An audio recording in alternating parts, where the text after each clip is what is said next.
Bonjour à tous, bienvenue dans ce nouvel épisode de Business de Meuf. Aujourd'hui, je reçois Amel, qui est fondatrice du cabinet de conseil Phoenix et du centre de formation Phoenix Conseil. Bonjour Amel. Bonjour Astrid. Alors du coup, aujourd'hui, on va parler d'un sujet qui est revenu assez régulièrement. On va parler du business plan. En fait, j'ai remarqué que de plus en plus d'entrepreneurs n'en faisaient pas ou ne savaient pas ce que c'était ou avaient en fait peur du business plan. C'est pas un truc hyper glamour. Enfin, clairement. C'est sûr. C'est pas le truc le plus Mais on peut le rendre sympa. On peut le rendre sympa, un peu plus attrayant. Hein. Voilà. Donc, en fait, aujourd'hui, je voulais que tu nous parles du business plan. Qu'est-ce que c'est, déjà, pour commencer? Comment ça fonctionne? Quelle est l'utilité du business plan? Donc, okay. Et aujourd'hui, un entrepreneur qui veut se lancer, est-ce qu'il doit en faire ou pas en faire? Et en gros, pourquoi on a si peur du business plan? C'est vraiment la question que je veux voir avec toi aujourd'hui. Donc, on va commencer. Qu'est-ce que le business plan, Amel? En fait, le business plan, ça va être un guide qui va permettre de fixer les objectifs de son entreprise et en fait de traduire le modèle économique de son entreprise sous forme financière et économique. Oh donc en fait, quand on dit ça comme ça fait peur. Mais en soi, c'est quelque chose qui est, je pense, très très important. Alors, on en parle beaucoup à la création d'entreprise, mais c'est important tout au long de la vie de l'entreprise. Et le business plan, c'est quelque chose qui va se revoir tous les ans, voire tous les 6 mois. Mm-hmm. Alors, ce qu'il faut comprendre, c'est que avant de travailler son business plan, ce qui est la base en fait en amont, c'est de travailler son modèle économique, son business model. Mmh. Et en fait, le business plan, il va juste traduire le business model. Donc, quand je dis travailler le business model, c'est vraiment travailler son offre, le modèle économique, comment on va construire ses revenus, son chiffre d'affaires, quels sont les partenaires sur lesquels on peut s'appuyer, ses fournisseurs, etc. On va vraiment travailler sur le projet de l'entreprise. Quel business model on va mettre en place.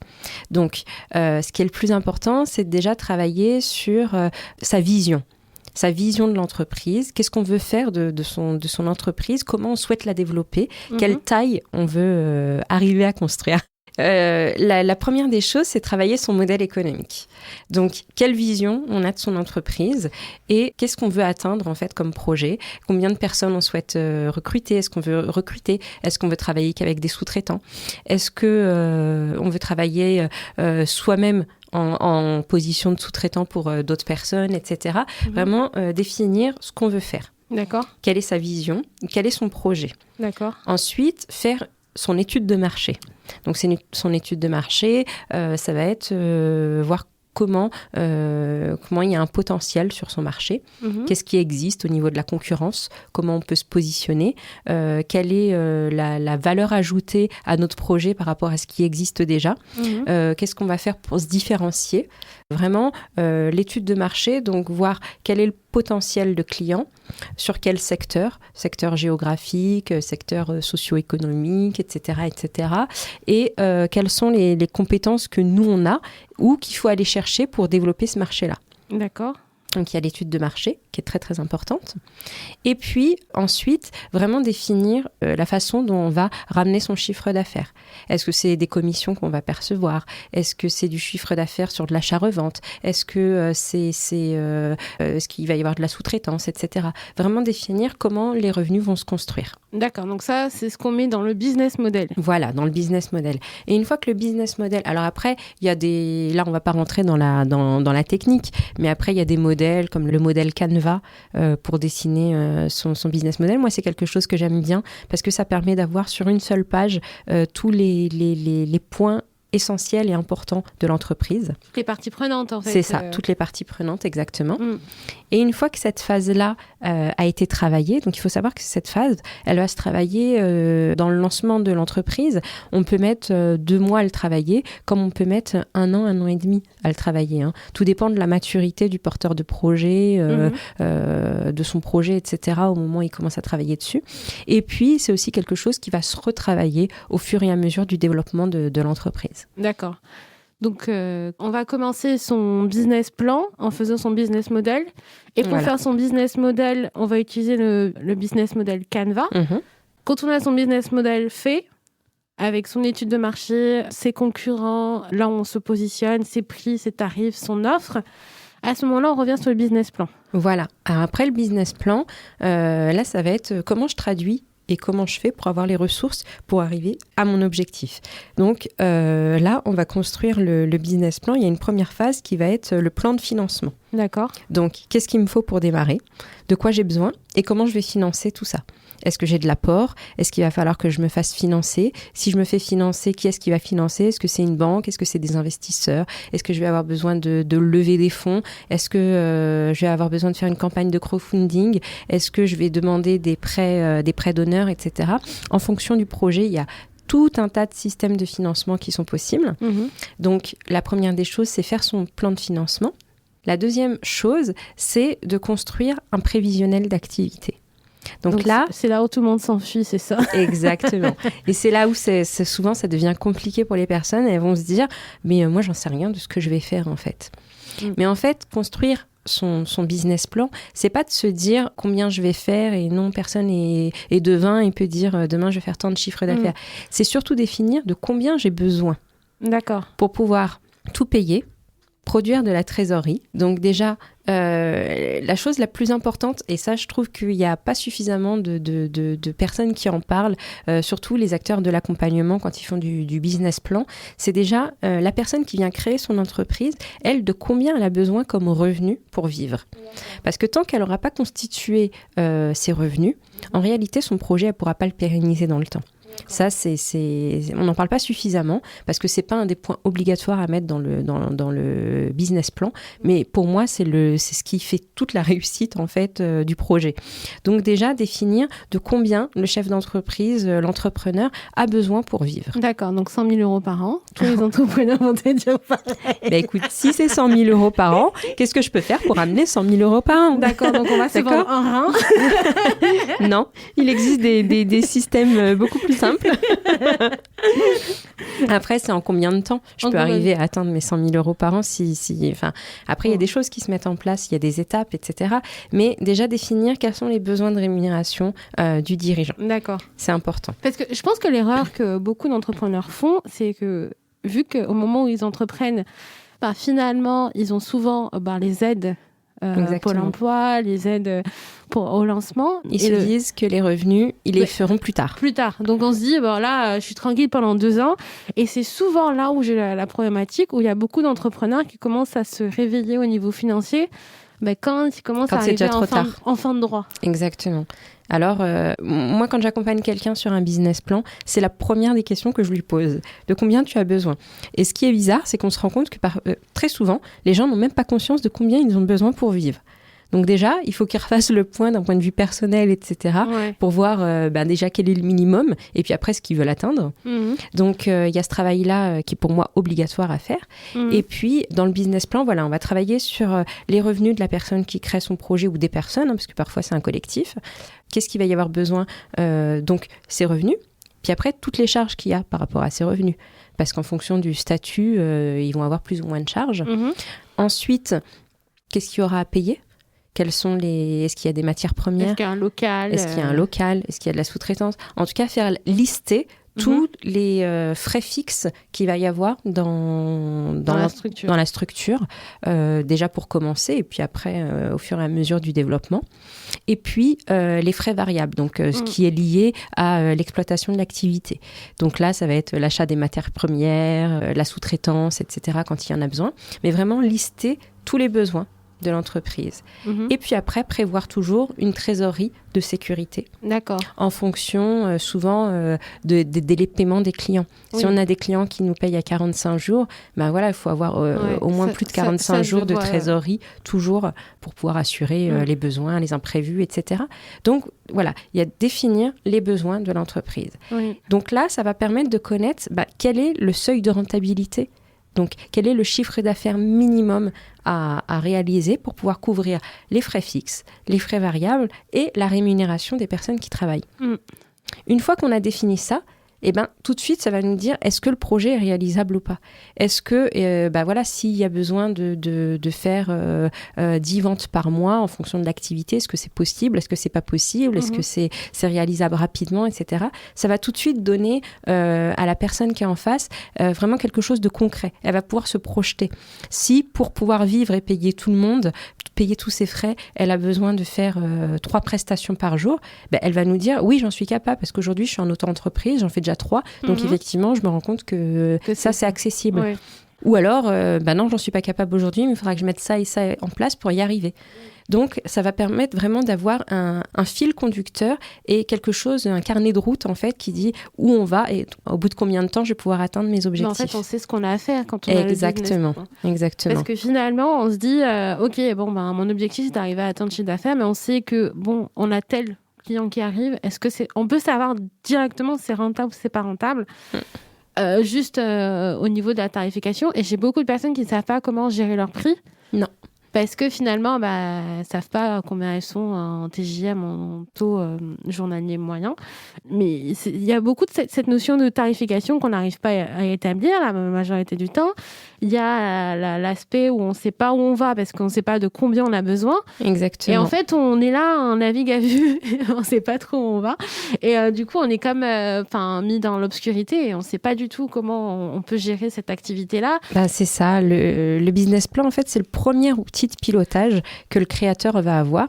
Mais ce que je disais tout à l'heure, c'est qu'il n'est pas utilisé que pour le créateur d'entreprise. En fait, le business plan, il faut le revoir tous les ans, tous les 6 mois et peut-être plus, même en fonction de son activité. Mais c'est vraiment quelque chose qui doit être là au quotidien et qui permet de définir les objectifs à réaliser au quotidien, en fait. Oui, et généralement, en business plan, quand on veut le faire seul, par exemple, si quelqu'un veut le faire seul, combien de temps tu penses qu'elle peut mettre pour le faire ? Ça, je ne saurais pas te dire. Ça dépend de l'activité. Ça dépend de l'activité, ça dépend de la maturité du porteur de projet ou de l'entrepreneur qui est en face. Ça dépend de beaucoup de choses. Ça dépend de la motivation aussi. Ça dépend de la motivation. À l'époque où je travaillais dans la banque, je voyais beaucoup d'entrepreneurs arriver qui me posaient leur business plan, qui me disaient voilà, c'est mon expert comptable qui l'a fait, puis il ne savait pas ce qu'il y avait dedans. Et ça, moi, je trouve ça dramatique. Parce que c'est censé être ton carnet de route, c'est vraiment censé être ce sur quoi tu vas te reposer. S'il y a un problème, ce n'est pas l'expert comptable qui en met en cause, c'est le chef d'entreprise. Si ton chiffre d'affaires minimum à réaliser, c'est de 15 000 € par mois et que tu ne le sais pas, comment tu vas savoir où tu en es, comment ton entreprise se porte, etc. C'est techniquement impossible. Et donc, naviguer à vue, sincèrement, je pense qu'en 2021, avec tout ce que la crise sanitaire qu'on a traversée, etc., aujourd'hui, c'est mission suicide, quoi. D'accord, c'est chaud. Si tu veux, pour moi, une entreprise, c'est comme un avion. Oui. Ça se pilote. Ouais. Ça se pilote et ça se pilote avec des copilotes. Les copilotes, ça va être les experts que tu vas avoir besoin dans les différents domaines, la partie juridique, la partie comptable, la partie gestion, la partie commerciale, etc. etc. Eux, ils vont être tes copilotes et toi, tu es le pilote. Et toi, en tant que pilote, en tant que chef d'entreprise, tu es là pour prendre les décisions qui vont guider ton entreprise de ton point A à ton point B auquel tu dois arriver. Ouais. Et en fait, si tu veux, pour moi, la réussite d'une entreprise, ça va jamais être le moral des ménages, les décisions gouvernementales, les aides, etc. Ça va réellement être les décisions que le chef d'entreprise va prendre à un instant. Oui. Et qui vont avoir des conséquences. Donc, pour piloter un avion, tu as besoin d'outils de pilotage, c'est pareil. Pour piloter une entreprise, tu as besoin d'outils de pilotage et le business plan, c'est le premier outil de pilotage dont tu as besoin pour savoir comment tu fais pour aller de ton point A à ton point B. Oui, c'est ça. Et si tu l'as pas, tu as quelques chances de cracher en route, quoi. Il n'y a pas de demi-mesure. Hein. Le scénario, il est catastrophique. Donc, non, mais mine de rien, quand on regarde bien... Alors, le business plan, c'est quelque chose qui fait peur à tout le monde. Mais je pense que c'est parce que tout le monde le voit un petit peu comme... il faut regarder les chiffres, il faut regarder le plan de pilotage. Ils voient que les trucs... la majorité des personnes ne voient que l'aspect négatif, en fait. Que l'aspect comptabilité. Alors que c'est beaucoup plus large que ça. Et je pense que de se mettre dedans, de travailler, ne serait-ce que de prendre un petit peu de hauteur par rapport à ce qu'on a fait, ça peut nous permettre d'avoir une vision qui est un petit peu plus réaliste en fait de son business et de se dire ok, moi, j'ai besoin de temps par mois pour vivre. Même la réserve. Parfois, j'ai des accompagnements sur la réserve. Il n'y a aucune réserve qui est faite parce que les personnes pensent encore comme s'ils étaient encore des salariés. Et en fait, ils se disent, en fait, j'ai un contrat qui est arrivé, le mois prochain, on me paie. Mais non, en fait, des fois, c'est pas le mois prochain, des fois, ça tarde, des fois, il faut relancer. En attendant, il y a le loyer à payer. C'est ça. Donc, des fois, il y a des anticipations qui sont pas faites. Au niveau du business plan, des fois, il y a des méconnaissances sur la construction et même sur les offres. Au niveau de la tarification, ça, c'est vraiment un gros problème qu'on peut avoir parce que les personnes ont beaucoup de mal à gérer la tarification de leurs prestations. Et je pense que le business plan, ça peut aider sur pas mal de points. C'est vraiment ça. Donc, comme je disais, c'est le premier outil de pilotage et c'est aussi ce qui va permettre de se poser. Donc, on va se dire, voilà, il me faut tant pour pouvoir payer tout chaque mois. L'URSSAF. Voilà, l'URSSAF, les impôts, les fournisseurs, les loyers, etc., etc., etc. Et en fait, c'est à partir de ce moment-là qu'on va pouvoir aussi se poser sur son prix de revient. Quel est son prix de revient? Donc en fait, en gros, quand je fais une prestation, quand je fais un chantier, quand je vends quelque chose, qu'est-ce qui me reste vraiment comme marge là-dessus?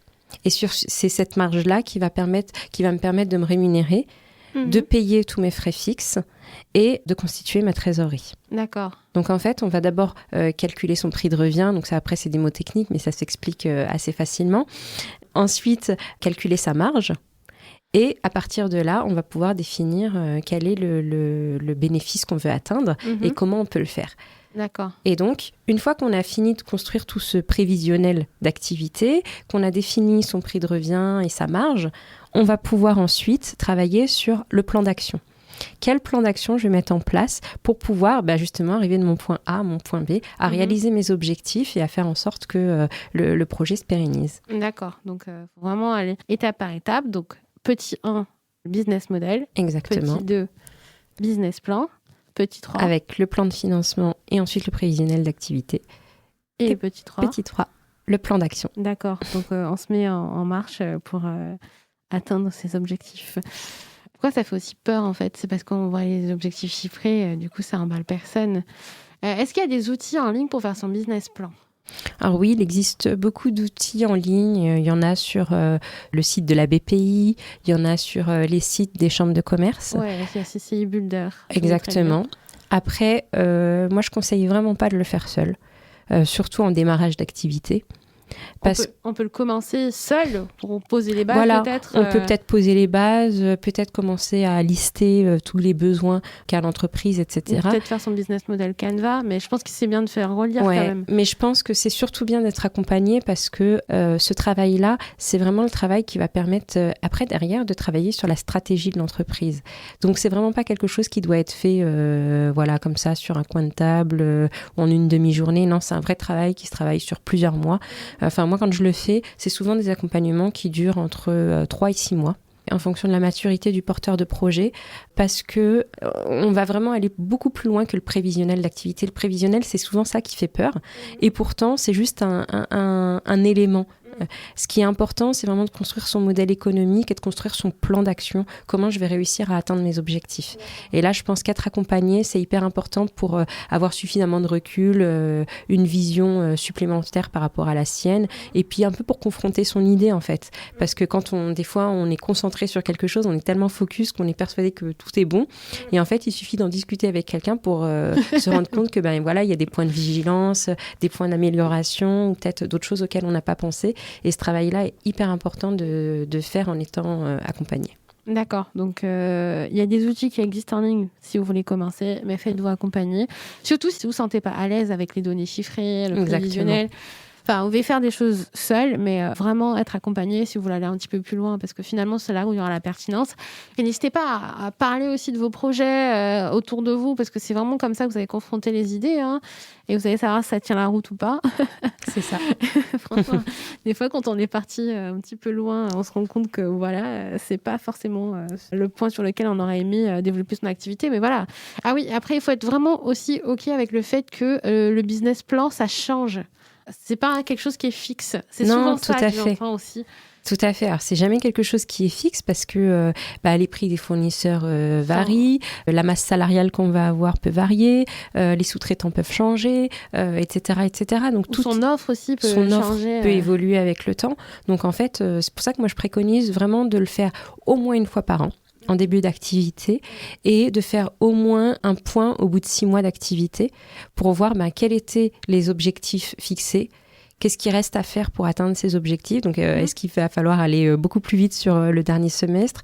Ou est-ce que on est dans le trend? Est-ce qu'on va pouvoir vraiment atteindre les objectifs cette année, etc. En tout cas, réajuster en milieu d'exercice. Oui, pour pas se fixer un objectif trop haut. Voilà, et puis pour comparer toujours le réaliser par rapport aux objectifs et puis réajuster pour pouvoir toujours anticiper ses décisions et ne jamais subir en fait. Vraiment toujours être dans l'anticipation, c'est vraiment ça qui est important.